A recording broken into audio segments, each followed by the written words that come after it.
Hello guys and gals, and this is going to be part 5 of Phantasmagoria, spelled F-A-N-T-A-S instead of P-H-A-N-T, as in fantasy.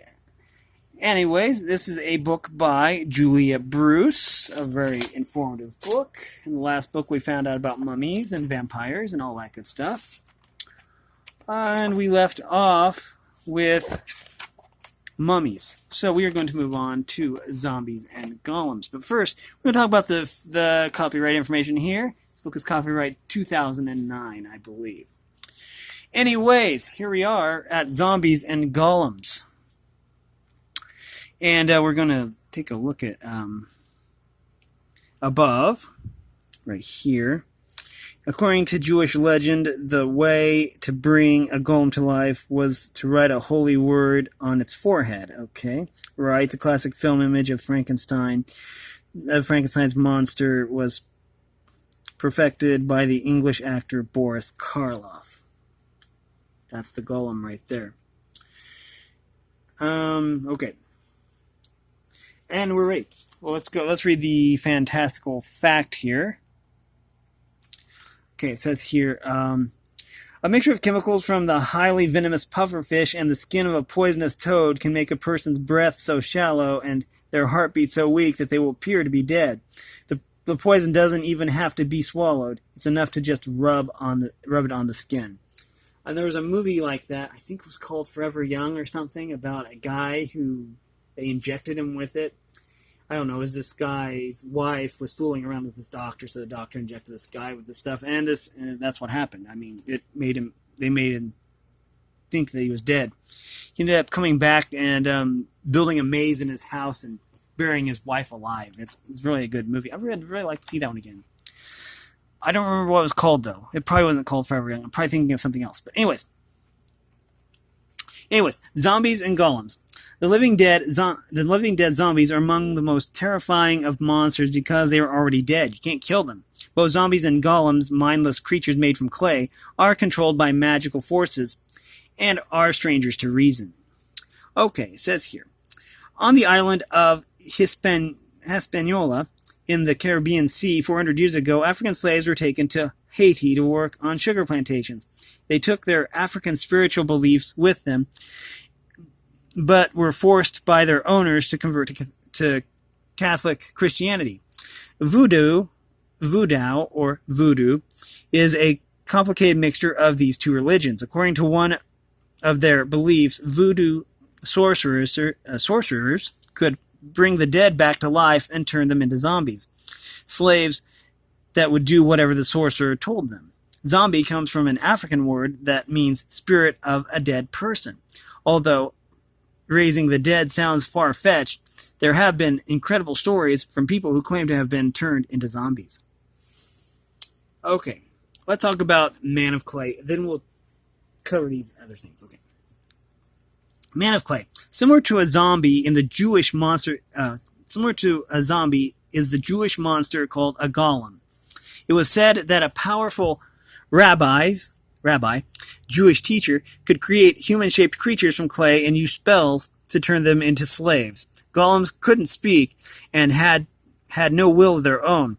If a rabbi's power over a golem was somehow lost, the mindless creature would simply turn to dust. Okay, so we have read all that. Now let's learn about Frankenstein's monster here. He's one of the most famous zombies. Perhaps the most famous creature to be raised from the dead is Frankenstein's monster. It's hard to believe, but the classic horror story was written almost 200 years ago and by an 18-year-old girl. The writer was Mary Shelley, who married the famous poet Percy Bysshe Shelley, or Shelley, I think. Well, she was writing the book. Her story tells of the ambitious scientist Victor Frankenstein, who believes he can create life. He makes a huge man from pieces of dead bodies and uses electricity to bring the creation to life. The unfortunate creature is hideous. He is cast out by the scientist and unwittingly terrorizes almost everyone who crosses his path. Eventually, out of anger, he murders people close to Frankenstein and flees to the Arctic. Frankenstein follows him but dies before he can find him. When the monster learns of his creator's death, he is filled with sorrow. The book ends with him walking away across the Arctic ice, never to be seen again. And in this picture we have Victor Frankenstein's recoiled with horror when his creation comes to life. And now we have the strange case of Clairvius Narcisse. I'm going to pronounce it like that. Anyways, so I'm going to have to put this camera somewhere else so that I can read this. In May 1962, a Haitian man called Clairvius Narcisse died in a hospital after a short illness. He was buried the next day. 18 years later, his sister bumped into him at a market, alive and well. He told her an incredible story. Back in 1962, he and his brother had quarreled violently. The brother had then paid someone, a slave master and voodoo sorcerer, to poison him. The poison made it look as though Clairvius was dead. Shortly after his burial, he was dug up, revived, and given more drugs. Then brainwashed him. He was sent into a sugar plantation where he worked for 2 years alongside other zombie slaves. When the slave master died, Clairvius managed to escape, and he drifted through life for the next 16 years, gradually recovering and terrified that he might come across his brother again. Luckily, by the time he found his sister, his brother had died. Later investigation revealed that his grave had indeed been opened, and that voodoo drugs could cause the effect Clairvius experienced. So, was his story true? No one really knows. That's about the toad venom and the pufferfish venom and stuff like that. Okay, let's talk about ghosts. This ought to be fun. Okay, this page is mostly just this picture of this ghost ship.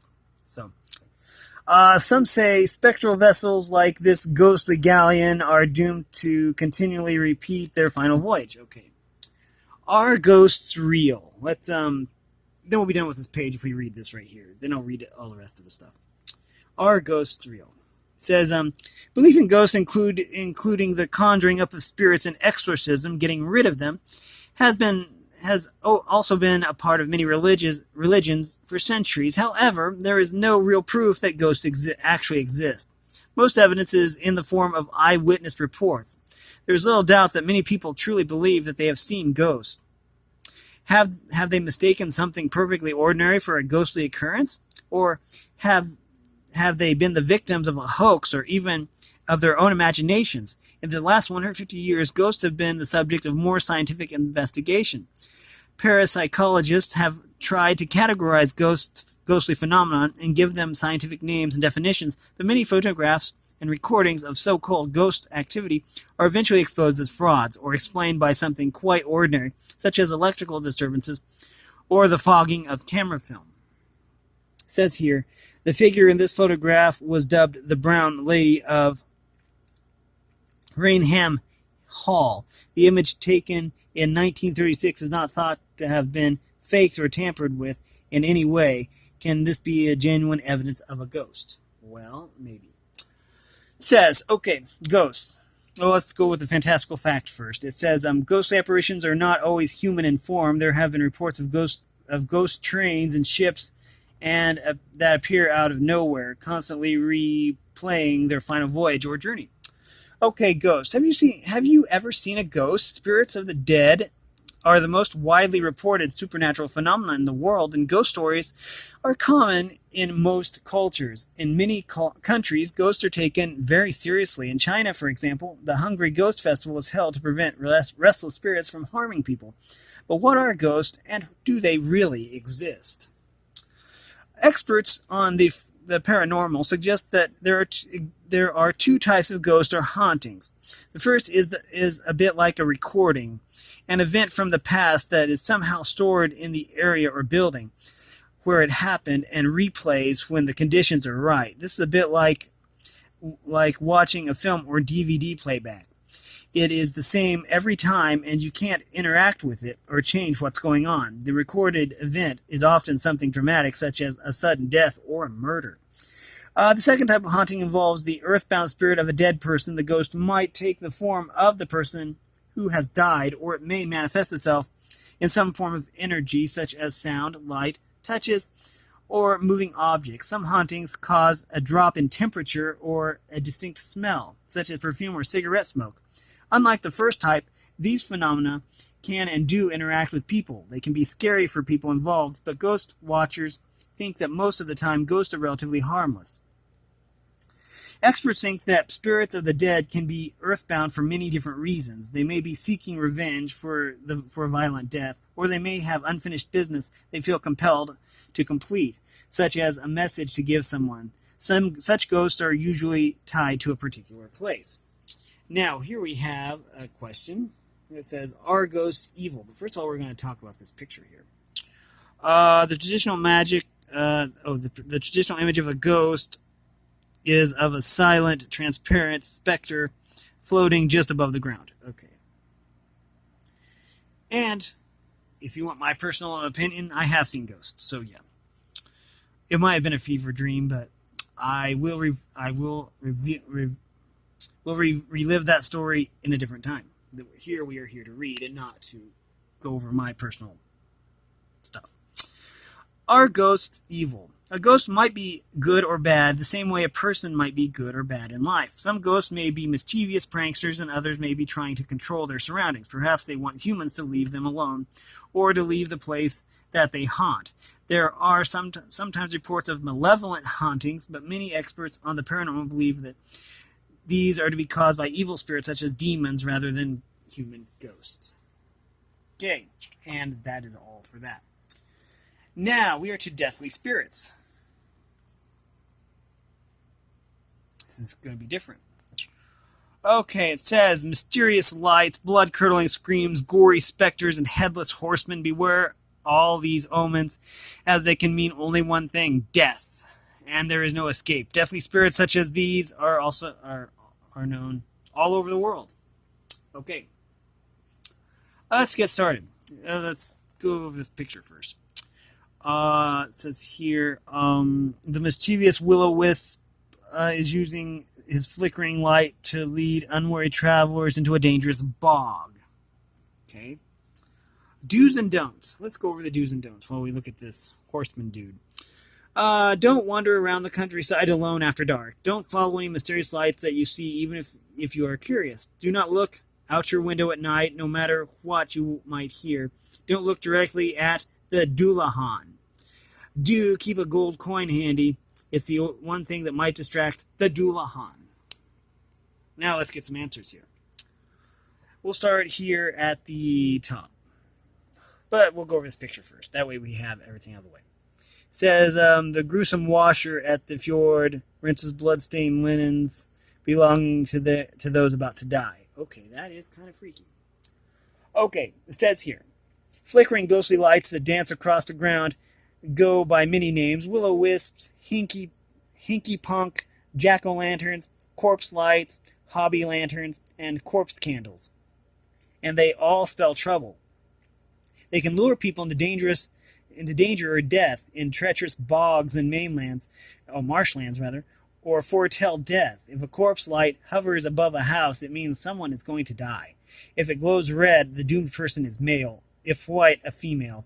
Across Egypt, will-o-wisps are thought to be mischievous spirits of the dead who lead travelers into danger, but some can mark the position of treasure if anyone dares to go and look, that is.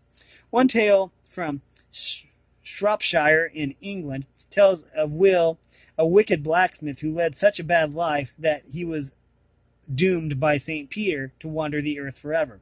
The devil, feeling sorry for one of his own, gave Will a bright burning coal to keep warm. Wicked Will used this devilish light to this day to lead people into the marshes where they get horribly lost. In Japan, such lights are called kitsunebi, or foxfire. Kitsune are trickster foxes who use the light to mislead unwary travelers. Let's focus on this word here.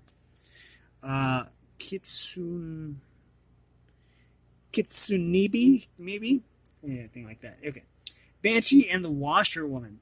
A famous Irish omen of death is the banshee. These female spirits are heard more often than they are seen, but they are usually described as being dressed in white or gray with long, fair hair that they brush with a silver comb. The terrible wail of a banshee around a house means someone inside is about to die. Some Irish families have their own banshees who will wail for a death in their clan, even if that person is far away. Similar to the banshee is the bean nigh. We'll say nigh. I think that GH is probably silenced, so nigh. The bean nigh, or washer at the fjord. This gruesome apparition is seen washing blood-stained linen in rivers and streams. If someone sees their own linen being washed, they will die. The washerwoman often appears to soldiers about to die in battle. Now, let's finally get around to the Dullahan. It says, the Dullahan is the most terrifying of spirit creatures. He is seen after sunset, a headless rider in flowing dark robes on a magnificent black stallion galloping wildly across the countryside. For a whip, he has a human spine. Oh my gosh.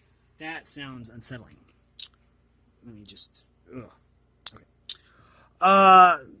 When he stops, he will call someone's name, drawing out their soul. There is no defense. If your name is called, you are doomed. The Dullahan carries his head in his hands and will lift it up high so he can see a great distance. Anyone unfortunate enough to see the Dullahan should beware. He will fling blood in their face, which can strike them blind. Sometimes the Dullahan drives a black coach with 6 horses. They gallop so fast that they set the hedgerows alight. Okay, it says Headless Horseman featured in many ghost stories, such as The Legend of Sleepy Hollow, in which the main character disappears after encountering such an apparition. I'm sorry. I'm going to have to pause. And back. Sorry about that. That description hit a little bit too close to home because of something I dreamed. But anyways. We're going to move on. I'm going to think about that later. Okay, now let's talk about demons. This will be fun. Okay. Demons. This picture was in, what's it called? I'll think of it. Just give me some time. Demons. What could be more terrifying than being taken over by an evil spirit and losing control of everything they do and say? Tales of demonic possession exist all over the world, particularly in Europe. Demons have also been blamed for nightmares, bizarre behavior, illness, and even death. So, first of all, let's go over this picture here. It says, demons were thought to sit on the chests of sleepers and cause nightmares. Okay. Undying, that's what it was called. This was a picture that was in Undying. I think. Either that or Seventh Guest. One of those horror games. Anyway, how to spot a possession. Yeah, let's go ahead and do this side quest stuff.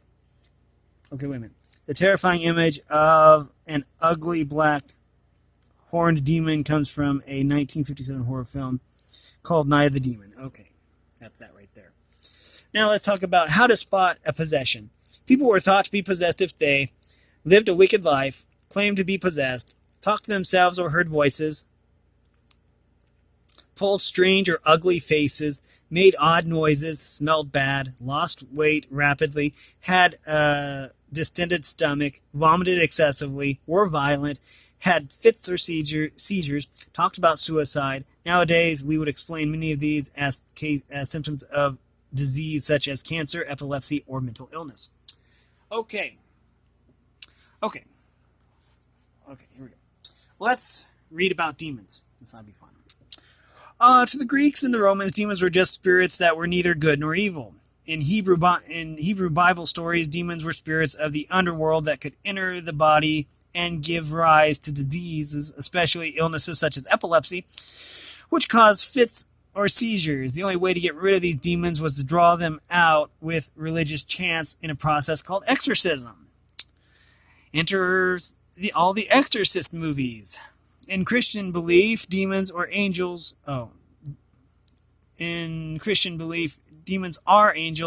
who angered God and were cast into hell. Satan the devil is their leader. In Islam, demons are evil jinn who disobeyed Allah. Hindu demons are terrifying supernatural beings. Some are the spirits of dead people who led very wicked lives. Now, let's talk about demons in Europe. The idea of demons and possession really took hold in Europe in medieval times. The Christian church reckoned there were over 7.5 million demons. They named some of the most powerful ones, such as Asmodeus, Astaroth, Baal, Beelzebub, Belial, and Lucifer. There's also Azazel, Pazuzu. Witches and wizards of the time used grimoires, books of magic, which told them how to conjure demons to do their bidding. Demons were usually portrayed as ugly black figures with horns, hooved feet, long tongues, forked tails, and red eyes. They often had wings too, and could shapeshift into the form of animals such as toads, dogs, and cats. In this form, they might accompany witches as their familiars. Okay, there's also like Burer or something like that. Anyways, in 1631, the peace of the nunnery of Loudun, a small town in France, was shattered by a scandal of demonic possession. A local priest, the devilishly handsome Father Urbain Grandier, was not as holy as he should be. He had affairs with local women and made enemies of important church officials. One of these enemies hatched a plan to get rid of him. He asked his mother superior of the local convent to pretend that Father Urbain had possessed her and some of the other nuns. This she did, and the nuns started to have strange fits and seizures. So far, so good. But after a while, the nuns seemed to really believe in their possession. But Urbain and various demons, possession by Urbain and various demons, and their behavior became even more bizarre. All attempts to exorcism, even by Grandier himself, failed. His enemies continued to stack up evidence against him. They had him jailed and finally burned at the stake. The nuns' antics had proved so entertaining that even after Urbain's death, they continued their strange behavior as a sort of medieval tourist attraction. It says priest attempting to exorcise demons from a possessed Loudun nun. Scary times back then. We have time for one more, I think. And we are to humanoid creatures. Sorry about that. My phone came unplugged. Okay.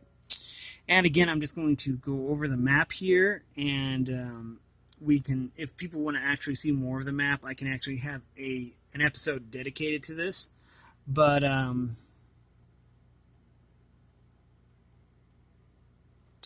there we go. Let's start with werewolves. Oh, good. Oh, goody. Werewolves. It's the dead of night, but a huge, bright full moon casts an unearthly glow over the land. The silence is shattered by a blood-curdling howl, just the call of a wolf. Or is it something much more sinister? Okay, that's cool. I do love werewolves. I love a good werewolf movie. In Argentina, 100 years ago, people believed so strongly that the seventh sons would become a werewolf that many such babies were abandoned or even killed. To put a stop to this practice, the president decreed in 1920 that he would personally become godfather to all seventh sons. I think that, excuse me, I believe that the Jersey Devil was the seventh son of a seventh son or something. It's part of that too. Anyways, it says, okay, world werewolves. According to the legend, a werewolf is a person who turns into a wolf with every full moon, and it goes on a rampage of death, slaughtering victims, both animals and humans, by hunting them down and tearing them to pieces. Although the werewolf returns to normal human form at daybreak, there is no cure, and the curse will return at the next full moon. The only release is to kill the creature with a silver weapon such as a knife, arrow, or bullet. You can become a werewolf, though, through being cursed or being bitten by another werewolf. Werewolf means man-wolf, or wolves that are not only animals that shapeshifters might turn into. Werewolves means man-wolf, but wolves are not the only animal that shapeshifters might turn into. In different parts of the world, there are legends of were-tigers, bears, leopards, hyenas, and even crocodiles. The Macan Gadungan, for instance, is a were-tiger from Indonesia. Macan Gundungans change themselves intentionally by magic and go on terrifying killing frenzies. The were-dog of the island of Timor has the power to turn people into animals while they sleep, and then eats them. Okay. It says here, people who believe they turn into wolves are called lycanthropes. The process of transforming into a slavering monster like this is imagined to be both terrifying and incredibly painful. I agree. Okay, werewolf mania. Europe was not a great place to live in the 1500s. Most people were poor farmers. Disease was rife, and the death rate was high. As if this was not enough, a great fear of witches, vampires, and werewolves swept across the continent between 1820 and 1630. Over 30,000 people were reported to be werewolves in France alone. These fears could be put down to superstition and ignorance, but there might have been another reason. Many people at the time lived on a crop called rye. In wet areas, rye could be infected by ergot, a black fungus that contained a strong mind-altering drug. When eaten, ergot can cause hallucinations, frightening imaginary visions, and make it difficult for people to know what's real. It is possible that some werewolf incidents were the visions caused by ergot poisoning. I fully agree. A werewolf runs amok, devouring children while their terrified mother looks on in this 16th century German drawing. Oh, wow. That is really dark. I might have to censor that. Navajo skinwalkers.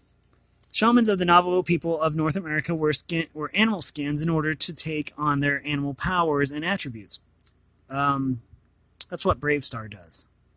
Except he can say, like, Eyes of the Hawk and Speed of the Puma and stuff like that. Anyway, sorry about that. Let me continue. Shamans of the Navajo people of North America wear animal skins in order to take on those animals' powers and attributes. If they need strength, for instance, these skinwalkers will choose a bear for cunning, a coyote.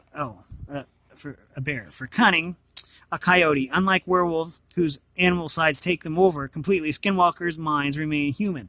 They might use special drugs, however, to help them think like the creature. Some skinwalkers believe they actually transform into animals, others that the skin is just a mask. Skinwalkers may use the ability for good or evil, so they should always be treated with caution. It's best not to stare them in the eye, as they can take on the form of another person by making eye contact with them. The Navajo shaman is wearing a skin of a bear. Okay. And with that, we are going to end it there. And we will pick this up with Yeti and Sasquatch. Ogres and trolls. Giants. We'll probably get to all those. And monstrous women. Wow. Okay. Anyway, this has been a reading from Phantasmagoria. This is part 5. And if you like this content, this is by Julia Bruce, by the way. If you can see through that glare. Okay. If you like this content, make sure you like and subscribe and ring the bell so you know when I upload. Also, if you want to support me in any way, all that information will be in the description below. And my computer's doing something weird. Oh well. As always, thanks for watching, everyone, and have a great day.